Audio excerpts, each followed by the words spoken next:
Welcome to Fandoms, a show from every fan's point of view, brought to you by the Nerd Initiative Network. And welcome to Fandoms. I'm Tony. I am the founder and host of Fandoms and Nerd Initiative. I messed that up big time. With me is Will Wilkins from Netheads, part of the Smodcast Network, also the Robot Whisperer. And joining us this evening is a special guest. We have Jason Vaughn from Fat Tested Travel. One of my favorite people on TikTok, specifically for the purpose of being an advocate for accessibility, just having the foresight to go in and help those of us with greater girth to know whether or not we can ride certain rides. Jason, thank you so much for joining us. Thank you for having me.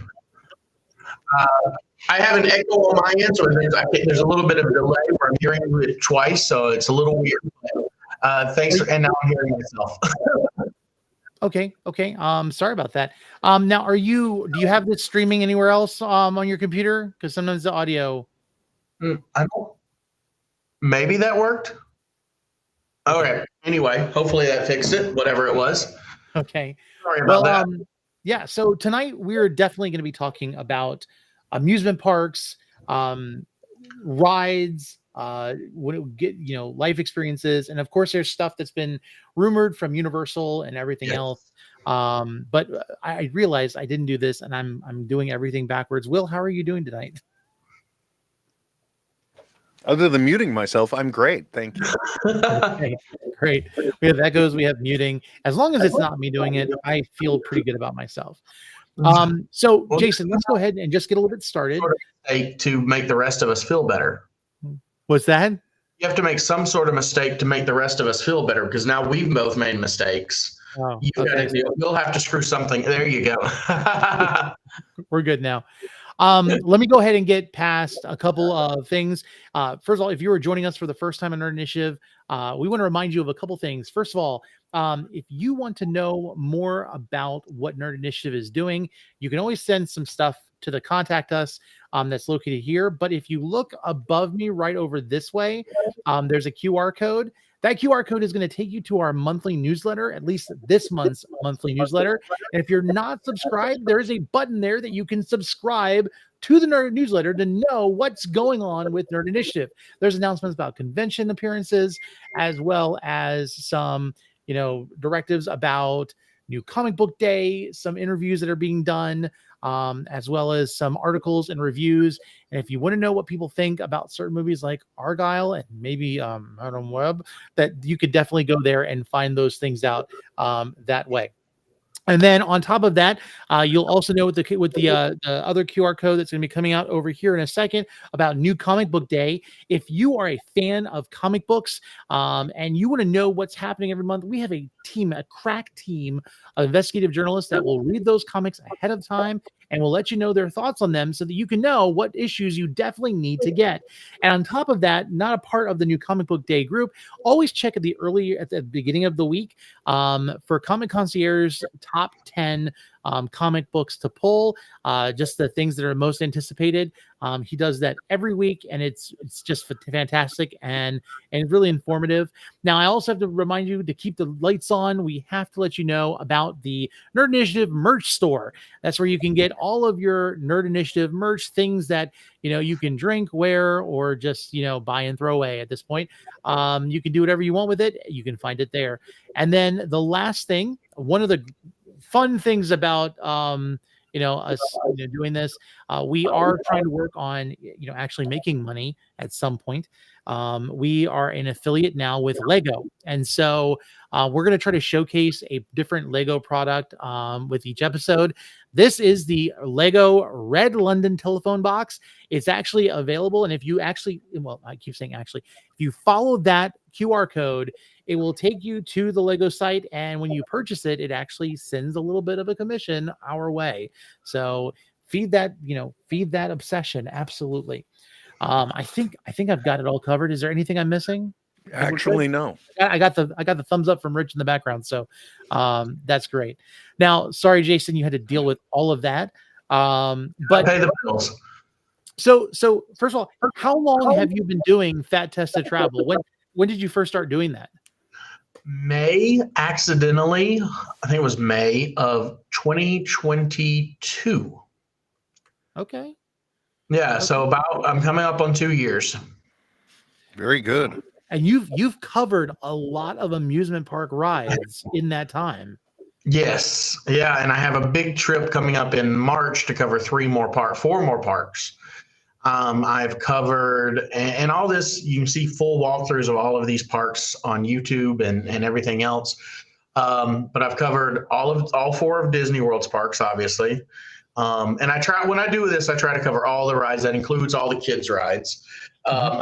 I've covered Typhoon Lagoon, the water park. I've covered Universal Studios. I've covered Universal's Islands of Adventure, SeaWorld, Busch Gardens, SeaWorld San Antonio's, Six Flags Fiesta, Six Flags over Texas, Disneyland, Disney California Adventure, I think, and then a couple other water parks, I think. So those are the ones I think that covers everything I've done. And I did the State Fair yesterday, and that'll be coming out tomorrow. And that's the Orlando State or the Florida State Fair in Tampa. Yeah, which was amazing. It was actually much more accessible than I thought it would be. Wait a minute, Orlando's not a state? I think the folks here think they are. Yeah. It almost feels like it's a country in and of itself. It's I came from Texas, so that's a whole thing. Yeah, and you moved to Florida to be closer to the big parks. Like it was just I was spending quite a bit going, flying here and everything else, and wanted to change. So I ended up I think I'm about as close as you can live to the parks right now. Oh, nice. Okay. So I honestly, I'm genuinely envious because I have yet to visit any of the major theme parks in the Florida area.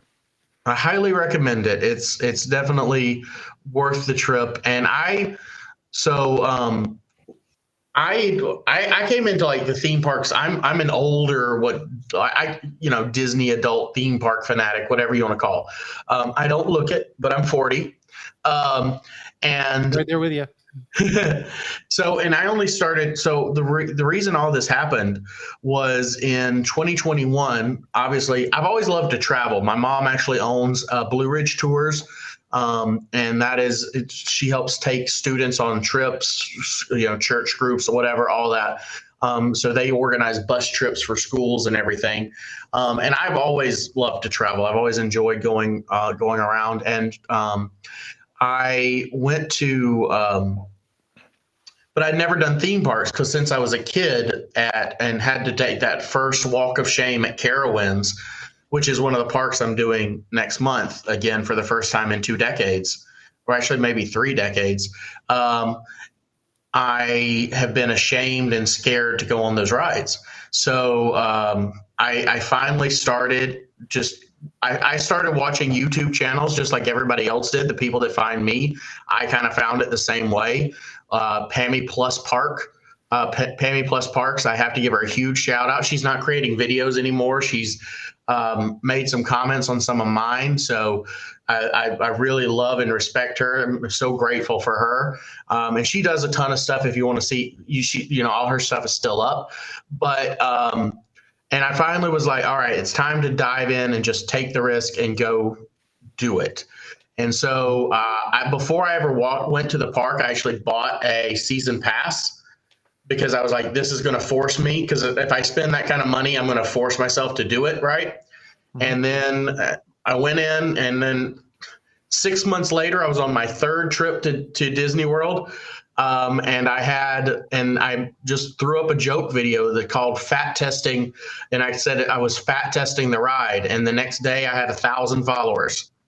A week later, I had 10,000 followers. Now we're at 131,000. So, and that's just on TikTok, another 150,000 on Facebook. Mm-hmm. Not bad, man. Not bad. And doing the Lord's work. I'm very grateful for a lot of the compliments, a lot of the people that have been very, very supportive. of it and everything. So that's been wonderful. You know, getting, especially for me, like moms have been like my the big thing that I love hearing from moms that say their kids have been asking forever to go to the theme parks, and finally, because of my content, they got up the courage to go. And so that's always my favorite thing is listening to a parent say they finally got up the courage and they got to take that family trip that they've been wanting to do but never had the courage to do. Well, No, I know absolutely. personally speaking, knowing that this type of content is out there is very liberating, because I too, recently, even within the last year, had to have the same walk of shame of all places at Great Wolf Lodge, because and oddly enough, I was at one of my lowest weights, but I was still 10 pounds over the minimum for this one specific ride where they both weigh individuals, or this one water slide. They weigh both you as an individual and as a group. And so I was literally had to resort to asking strangers if my daughter could ride with them, because she really wanted to go on that water slide. So, it would have been nice to know ahead of time, kind of thing. Yeah, that way you're not putting your kid off on strangers. Absolutely. But we were talking about this beforehand. 2022, you were just in the thick of doing your videos, and I mean I've been watching you for a while. We were gifted a trip to Disney World, and I remember being so excited, but then also being terrified, because the last time I went to an amusement park, I had to do the walk of shame. Of course, it was a Six Flags, which makes it easier to think about, because they don't think about people at all. And they couldn't strap me in, and I had to get on and get off. And I remember I was getting on one ride, and I was terrified that I was going to get shamed again. And I saw a guy bigger than me that got off the ride, and I didn't mean to, but I just blurted out, well, if he can do it, I can do it. And literally you're doing that, but you're doing it earnestly. And I think it says a lot for accessibility. Because I was able to get on the Cosmic Rewind, which was the one I really wanted to do. You're a Marvel fan, the only Marvel ride at Disney World, and I was able to do that. I think the only thing was it was a little bit tight on the knees. But even like of course, Tron wasn't open when we went, because it was right in December of 2022. But you were able to go on there, and even though with the legs you weren't able to do the motorcycle or the light cycles, you were able to find an option. Can you talk a little bit about that? On Tron. So on Tron, this is one of my favorite things, because a lot of people when this happened, like there's only one thing that I've ever had real trouble doing at Disney World before Tron, and that was Flight of Passage. I still don't know. I finally rode it once, and I'm still not really sure how that happened. But so Tron, on a couple of the seats, on a couple of the vehicle rows, there's a back seat that's two traditional vehicles, and it's an individual lap bar that you just pull down. It's the most comfortable seat I've had on a roller coaster. I think it's absolutely phenomenal. Now, and I love that Disney did this, because Disney has always been very first principles, accessibility, getting as many people on there as possible, and I think they're fantastic for that. Now, but some people were like, "Oh, people should be able to fit on everything," but you got to think about it. When people go in and they design these rides, when they do these things, they have some sort of vision. And obviously for Tron, the vision was that light cycle. That is the whole centerpiece of Tron. So asking them to do something different for the entire thing would not work well for the ride. And they would have had to give up their vision to do it. But the fact that Disney not only they kept doing it. They did the ride, but then they figured out another way to allow people to still experience the ride in a modified sense, I think is one of the best things they could have done. I think it was genius. It's one of those things that I would love to see other parks figure out how to do. And especially I'm not going to ask.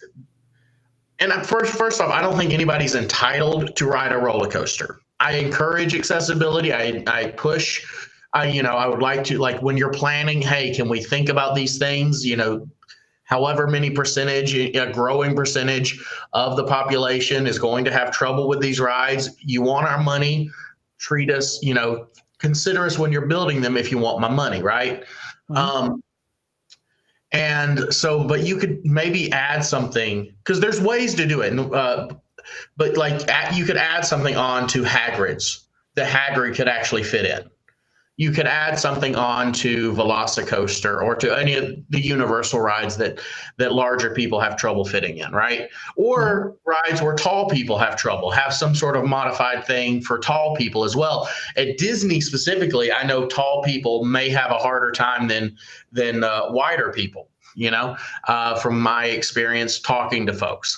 So that's something I love what they did with Tron. I think I give so many props to the Imagineers for creating and considering that seat. And yeah, I'm very, very proud of them. And I hope that will catch on for a lot more roller coasters and everything coming out, and just having something like that. Yeah. I've noticed that with some of the ride, like some of the lighter rides, not considering the roller coasters and the rides that are a little bit more intense. Disney's always been really good with accessibility. I remember we did the I think it was the Little Mermaid ride for my son. Like they even have the shelves where you can kind of back the scooter into it, and Yep. you can take the whole scooter for the ride, which is pretty impressive that they have that ability. And then a lot of people think of like accessibility with standing in line and getting bypassing the lines, and there's a lot of times where it's more so that fear of getting in that seat and then just being shamed in front of a group of people that are standing there waiting to get on the same ride as you. I also didn't know that a lot of these rides are starting to have like a dummy seat sometimes outside of the roller coaster, See, yeah. so that you can at least get on and see one for, let's say, for younger kids, to make sure that it's not too loose, but at the same time for those of us who don't want to go through No. that whole line and then realize it was not worth it. So, so on the loose thing, let me talk about that one real quick, because I don't know if that's ever actually a factor if they're tall enough. Okay. Like you would have to be really, really like I've never known for that to be a factor. That's always that's more of a height issue typically. That's always geared in. Now there are times, there's sometimes where they have like a row seat where a kid might choose to stand up because they're, and that's more of a parental thing, I think. But and that happened in Shanghai. So there was they opened a new Zootopia ride with the trackless ride, the little seats, and this kid stood up and jumped out of the car and got hit by one of the vehicles because the seat, doesn't the thing doesn't come down across everybody, so he was able to get out. So that's really but typically that's not a problem. If you can fit on it and you're going to sit down, there's no problem. So parents, watch your kids, make sure they're staying seated. On the other side of it, I forgot where I was going with that. I'll be honest with you. On the fitting, so test seats are always a big conversation in my community because of a lot of people don't like the fact that they're out front. So a lot of seats are actually, a lot of rides have seats, but they're hidden away. The problem is people don't know they're there. Like, did you get to ride Rock and Roller Coaster while you were there? No, we didn't. Okay.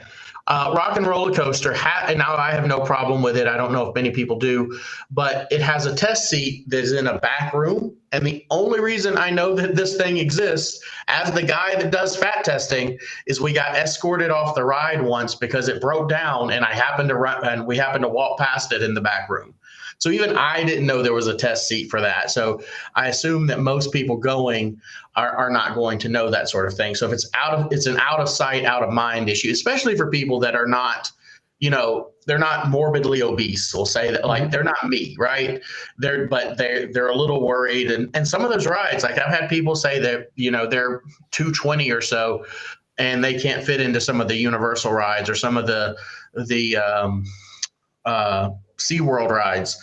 And so that sort of thing happen. You've got to consider that if they don't have those seats out, they're not. People need to know to actually think about it and actually test them. I had no idea. That is not only great advice, but definitely something to look out for next time I'm in one of the parks. Yeah. Now, typically, if they don't have one out and you can't find it or they don't see it, it's usually a good sign that it's a fairly accessible ride as well. Gotcha. Well, that's a good tip. Yeah. Now you've gone to a lot of places. You've ridden a lot of rides. You've been to a lot of parks and dealt with things. I even recall. I think you were escorted out with a selfie stick once. Not a selfie. I'm just throwing it out there so you know I do watch your videos. Yeah, that's funny though, because I know that for a few years now that's been like a hot topic in Disneyland, because there are people that have no clue and they have been outlawed there for a while. So it's always funny to see travel bloggers or park bloggers, and you see them at Disney and they're handheld. Yeah. So it's not a selfie stick. What it was I just want to clarify. It was a gimbal that extended, and I saw several other folks with it out, and I just didn't think about. I knew the rules, but wasn't thinking about it. And it was a parade, just to be clear. And I was standing in the back on a trash can, kind of hidden away, kind of doing this thing. This is how I film stuff, like trying to make sure I stay out of folks' way. And yeah, so I got berated by a manager and escorted to take it back to the hotel. But no problem after that. At least they didn't claim it or toss it out. That's good. No, because that was a $100 gimbal. Oh, that's crazy. Which I then lost later, but still. Yeah, you've had some experiences, but you've gone to lots of different places. What would you say has been? Now, I know you've moved to Orlando, and of course, there's the assumption of, Disney, of Orlando, was it Universal Studios? Being like the big places. What has been your best experience in your travels of, let's say, beyond Disney and beyond Orlando or beyond Universal, like you want to say Orlando? What has been your favorite experiences with different parks? Obviously I've focused on the bigger stuff just because it's been, it is, that's going to get the most views. It's the most searched for, all that stuff. Right. There's certain things I've done that I've been very, very pleased that I would not have done if I was not doing stuff like this and searching for content, that ended up being really fun and cool experiences. Yesterday, like I said, I went to the state fair. Amazing experience. Did not expect that. What was it? I was doing Six Flags Fiesta and SeaWorld San Antonio, and ended up doing going to a cavern. And I ended up exploring like miles and miles of caverns. I think it was something Bridge Caverns near San Antonio. And that was just one of the coolest things. It wasn't a park or anything. It was just going to those caverns and walking around and just going through the tours and pushing myself to do that kind of thing. So it's not always the parks to do it, but it's the other stuff as well. Looks like natural bridge caverns. Does that sound right? Bridge caverns, that's it. Okay, cool. Yes. Yeah, see, I live in the Virginia area, so like the closest thing that I have to caverns is like the Luray Caverns, which the only thing that's different whenever you go there is the fact that all the rocks are slicker because people don't know how to not touch stuff, and they change the entrance every so often because it gets more and more unsafe.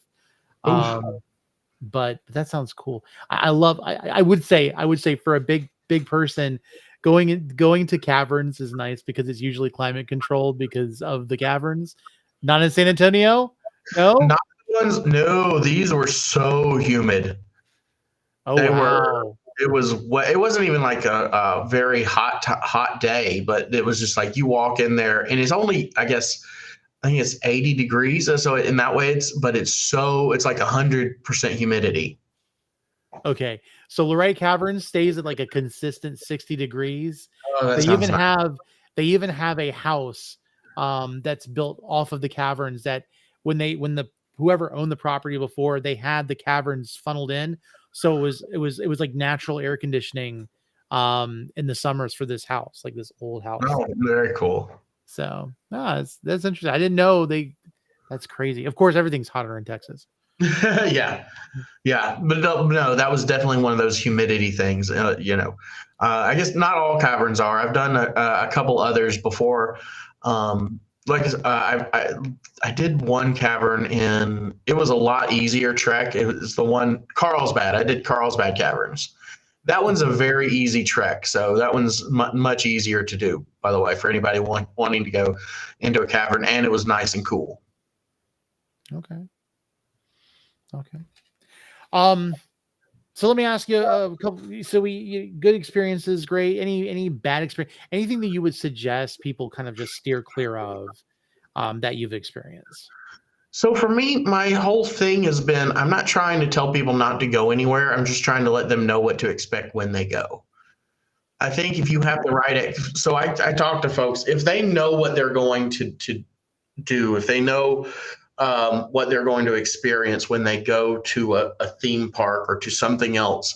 If they know, okay, I can't ride that ride, but I know that going in, I made that before I bought my ticket or whatever it is, or I know I might have trouble with this, it's going to be easier. I know I'm going to go do this sort of, and I also encourage people to have those kind of conversations, especially with kids, about, hey, you might need mom to ride this ride and she can't do it. So just be prepared. We're going to try, but we're not going to be sure we can do it. So we might not be able to do everything, but we're going to experience as much as we can, kind of thing.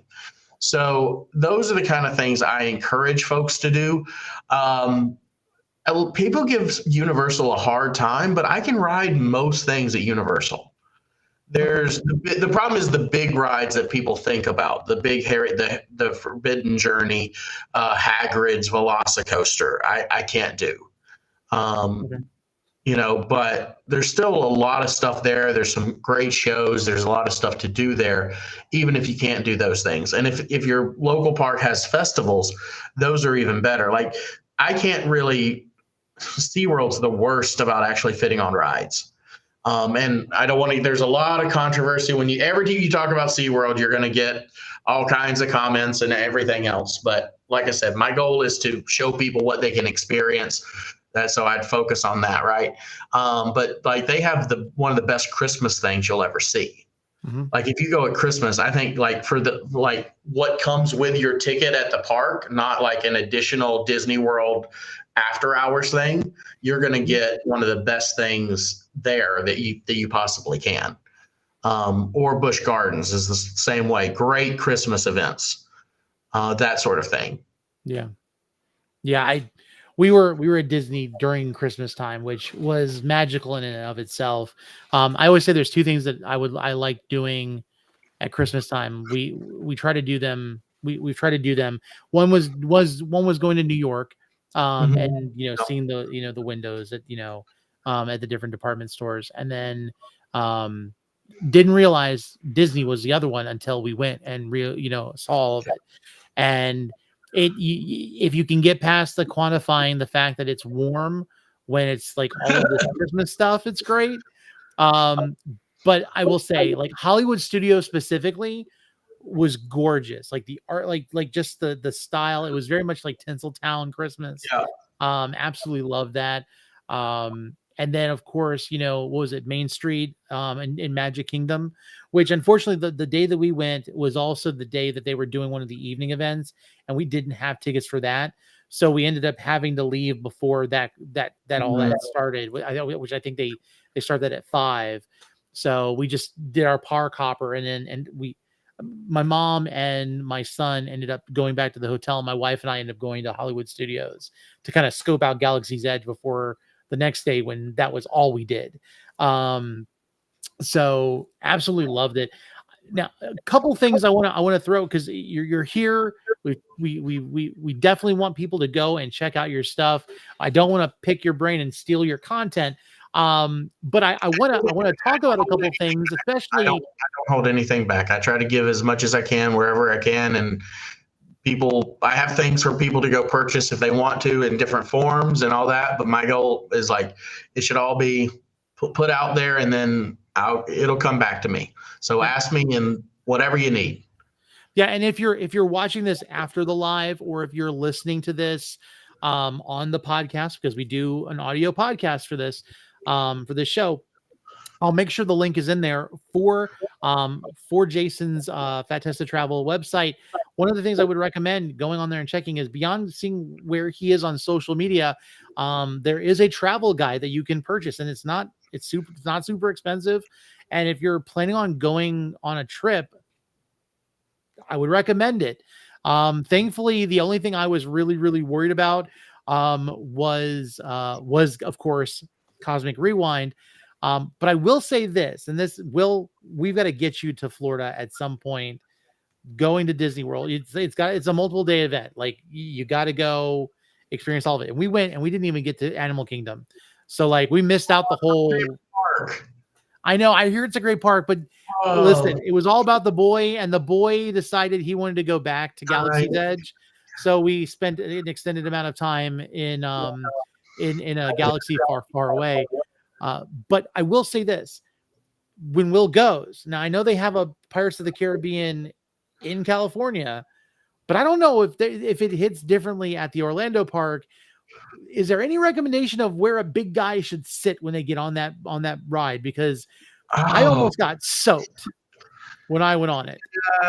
Because as soon as I sat down, I realized that the edge of the boat and the water line were almost exactly alike. And if I would have leaned back a little bit farther, I would have been baptized.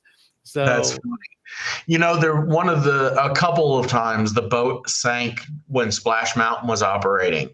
And I made a video going, can you imagine if my big old butt was in the back of that vehicle? I was just like, it would be a constant meme. I don't know, on the boat rides, I've never really had any problems on any of the boats, because a lot of boats are that style. There's Frozen Ever After as well. There are a lot of the Three Caballeros in Mexico. A lot of those rides are very similar. I would say your best bet is just trying to get into. Usually I'm by myself, so it's not a big deal. I end up in a seat, so I just like sit in the middle, and I kind of can navigate. And if I move this way, and I can watch the boat rock. But yeah, if you need to, but like, never be worried about asking for your own seat or getting your own seat. If you need to split up, just say, hey, listen, I'd be more comfortable with this. They're usually perfectly fine accommodating that sort of thing. Okay. But only do it if you need to. Again, please never take advantage of that, because people take advantage of stuff, and that's how we lose it. But yeah, Tony, he's also right. On Pirates of the Caribbean, I don't care where you are. Safest, driest spot, middle. Yeah. I just know I sat down in that seat and I saw that water, and I'm like, I know there's a drop eventually, and I just know. So I ended up, we were in the back row. I was all the way on the right-hand side, and I just started scooting closer and closer to my wife, to the point where I was in the middle, like praying nothing was going to happen. Because of course I don't go to Disney wearing shorts or anything like. I'm wearing jeans. Why? Because I don't. Nobody wants to see these legs. Cargo shorts, baby. Everyone loves calves. They don't care who's. People want to see those legs. I mean, I'm assuming nobody wants to see those legs. See them drumsticks, baby. Yeah. I walk around in gym shorts and Crocs. That is my go-to. Gym shorts and Crocs. Gym shorts and Crocs. You know what? Surprisingly, many years ago, the best shoes that I ever wore to Disneyland, Birkenstocks. And I can only say that because I spent the entire day, my dogs weren't barking at the end of the day. My legs and my back were also in good shape. So I don't know if that would hold true today, but I sure, especially as a guy who's wearing orthopedic shoes right now. But, you know, it definitely is one of the more comfortable shoes. Not an ad, just a little bit of advice. I'm still waiting. Like, if I could get any sponsor, Crocs is on my top 5 list, because I wear them every day. I fought them for the longest time. I I did was like, too. absolutely no way. I don't need gardening shoes. I don't understand. And then you wear them for a day and you're like, oh man, I've been so wrong. So if you're looking for them, so go to Kohl's to get them because they're much cheaper there, or the Character Warehouse. If you're visiting Orlando, you're going to Disney World. There's a place called the Character Warehouse, which is like all their discounts, kind of an outlet store. They usually have some for sale. And I love, if you're near Houston, near the Cypress area, the Disney outlet in Cypress is the best store. It's even better than the Character Warehouse here. Wow. Those are Yeah, the see, best. I actually had a pair of Crocs that I used to wear a lot with traveling, and they were, of course, Marvel branded, because why not? They were the adult size Iron Man Avenger shoes, and we were unpacking the van from a trip, and only one shoe made it back home, and I have no idea what happened, and I've never worn Crocs since. So it's like it broke my heart. But Will talked about, Great Wolf Lodge. You've done, different water parks.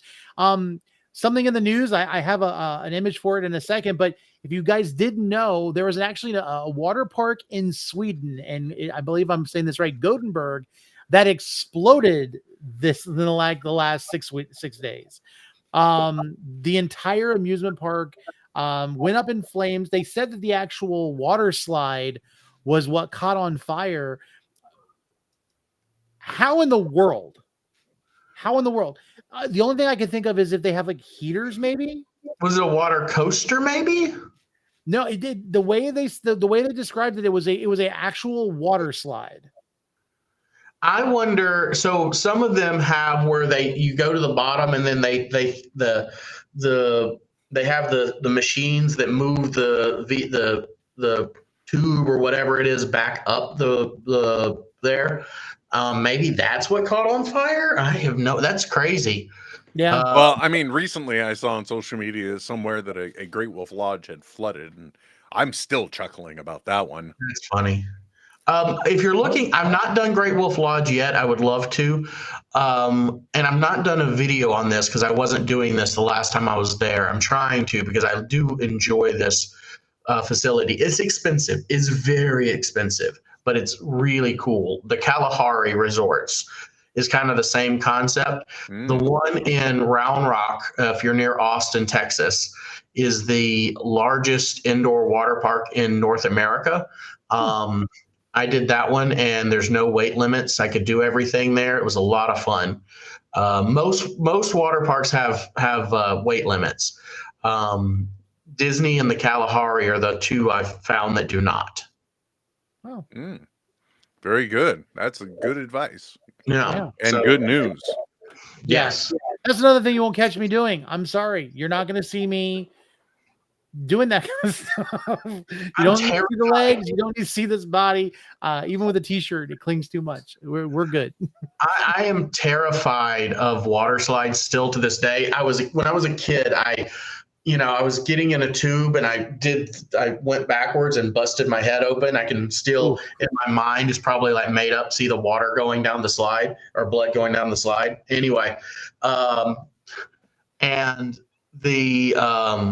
so I'm still terrified of water slides to this day. I'm just all slides. I did a slide at the fair yesterday. The good thing about being a content creator that does this is I don't really get to choose not to do this stuff and let the fear win. So I end up doing this. The one, oh my gosh, I did one in Hurricane Harbor, Houston area, Hurricane Harbor Splashtown, and it was the most terrifying ride. Have you seen Norbert? Mm-hmm. That's the name of the movie. Norbit, sorry, Norbit, and she goes down the water slide and flies through the wall. Anyway, that's what I was sure was going to happen. You look, man, here's the thing about slides. Doesn't matter whether it's water, on a gunny sack, or just ride it raw dog, people. It's unnatural for us to put our bodies into a situation where we have velocity we cannot control. So I think overall slides are a good natural fear to have. That's just my opinion. Also, there's the public shame because I've gone down a pretty hardy water slide before, and then everyone around me just started calling me Moses. Because the water part, I get it. Yeah, I had it such was a bad.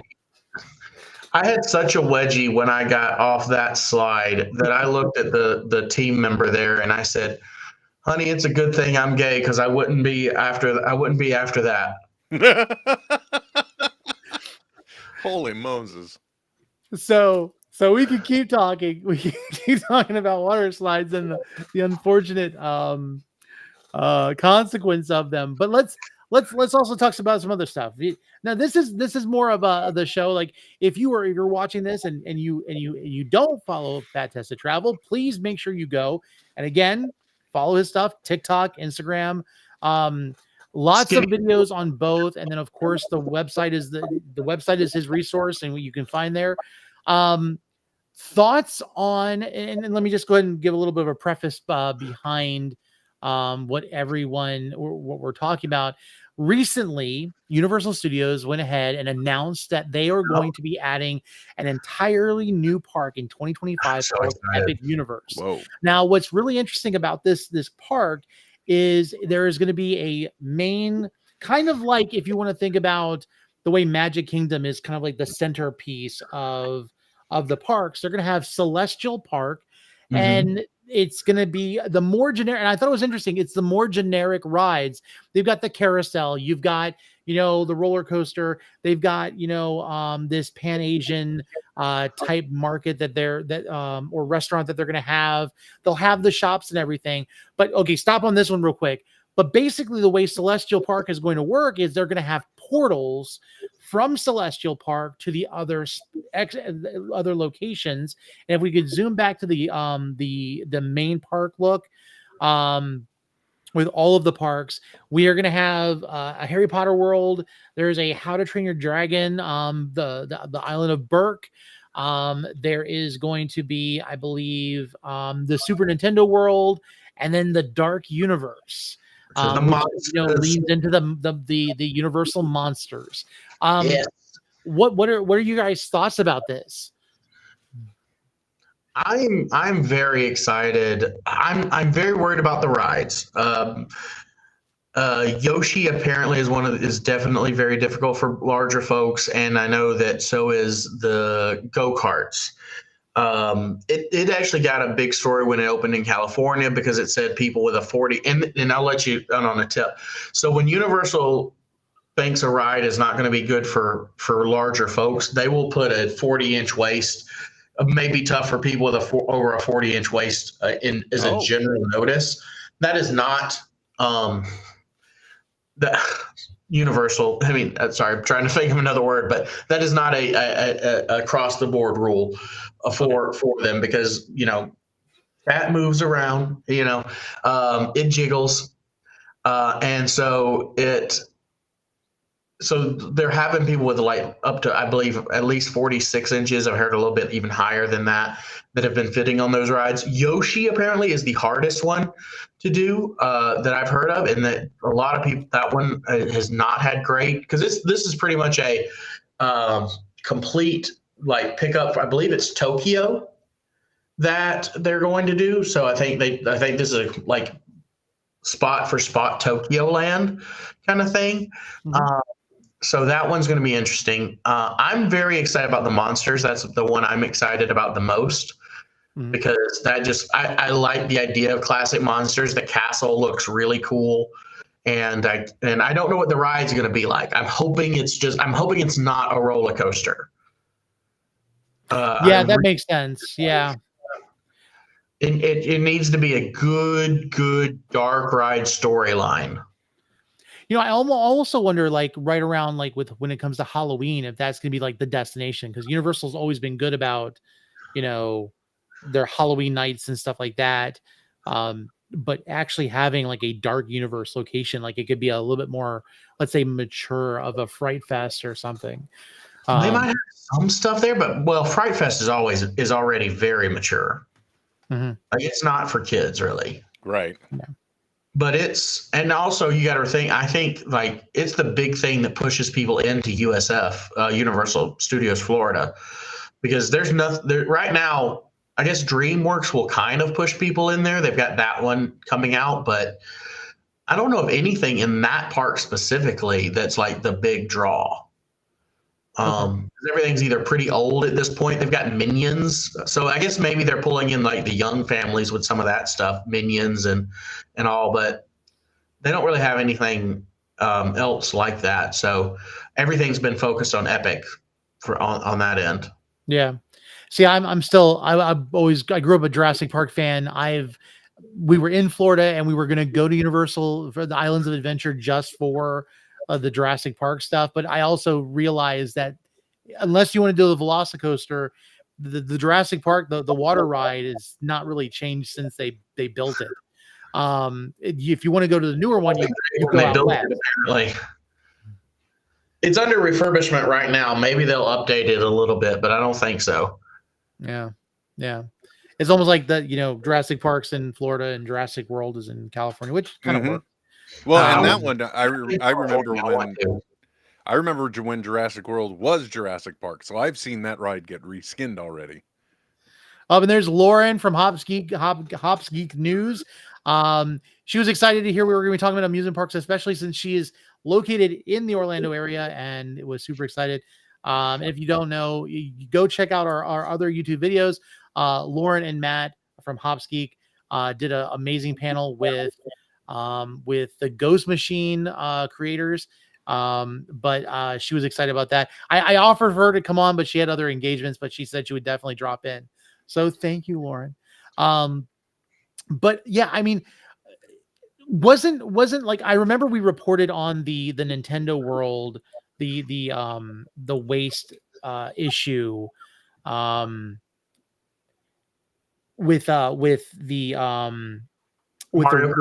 go-kart ride. Yeah. And wasn't it partially because it was a direct from Japan to California, like it's like a 1-to-1, like so it's the scaling and size, because unfortunately Americans, we are a little bit hardier in some cases. Yeah, that's definitely true. I don't know how much of it was that. You would think that somebody would go, hey, maybe we should change this. Now, again, that's similar to what happened with Tron, but Disney found a way. Like, is it really that hard to design another car that's just a little bit bigger or only has one seat in it instead of two? Look, I love Universal, and I am very much like, again, you're not entitled to anything, but I do wish they would think about these things. Like, just consider them.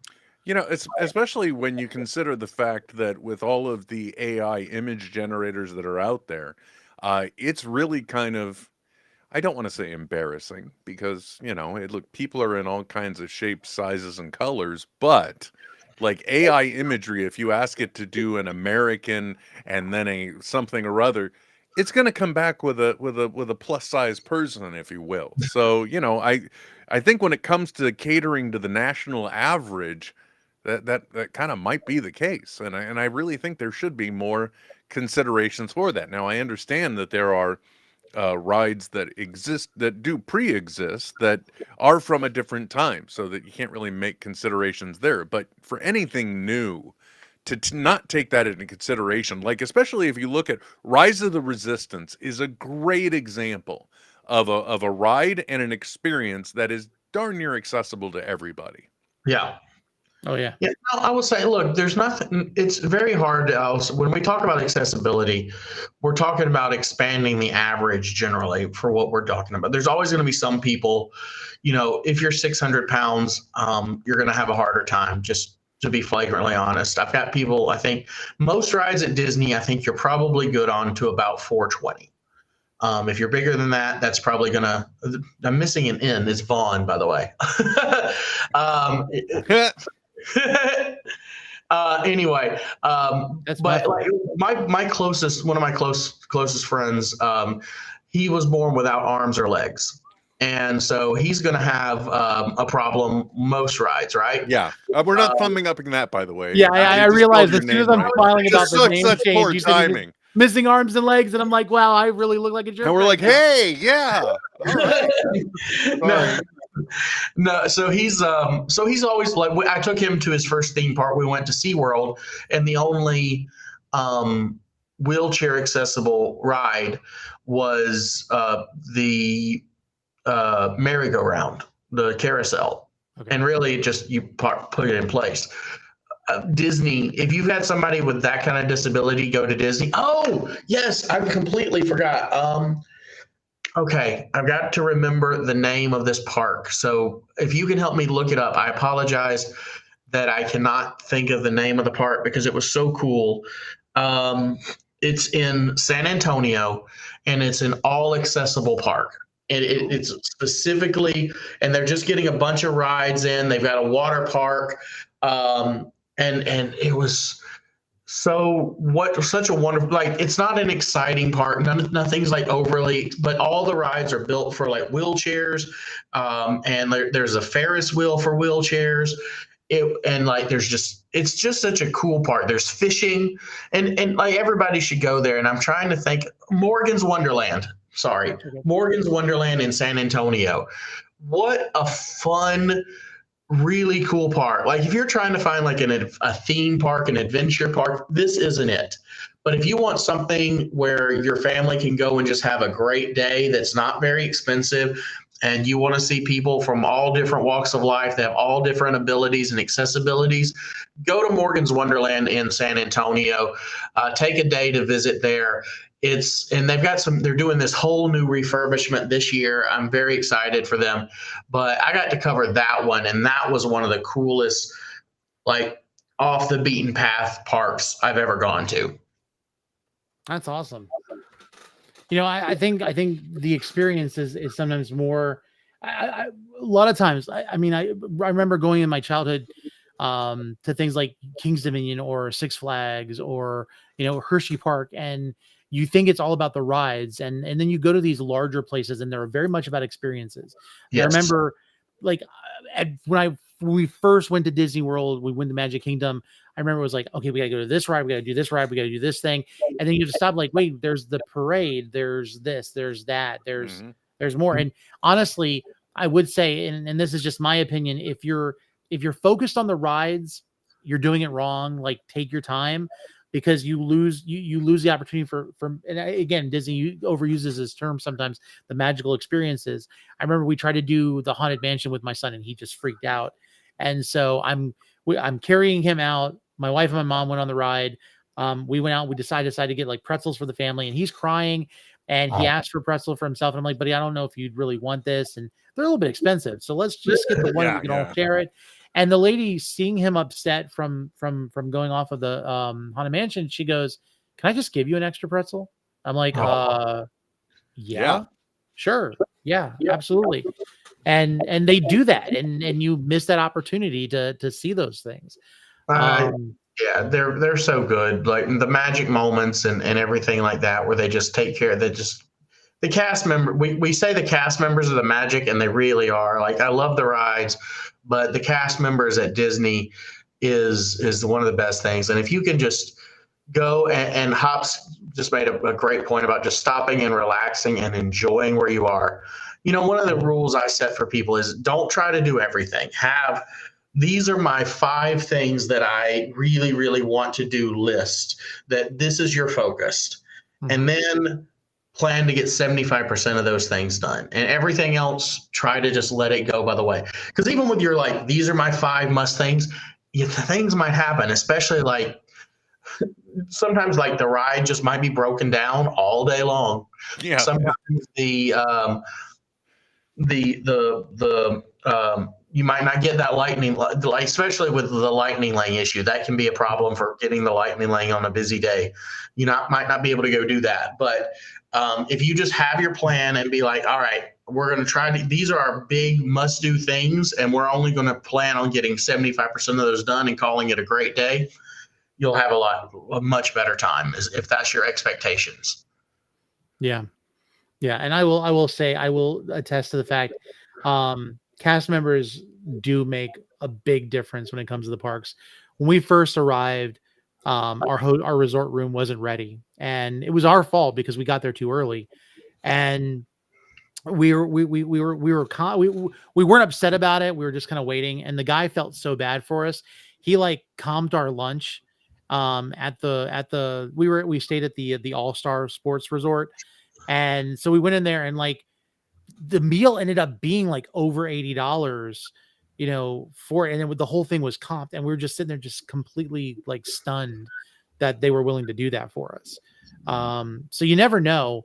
I remember there was a guy who was chewing out a cast member because we paid for the genie, but we also had the disability access, and we didn't realize you did need both.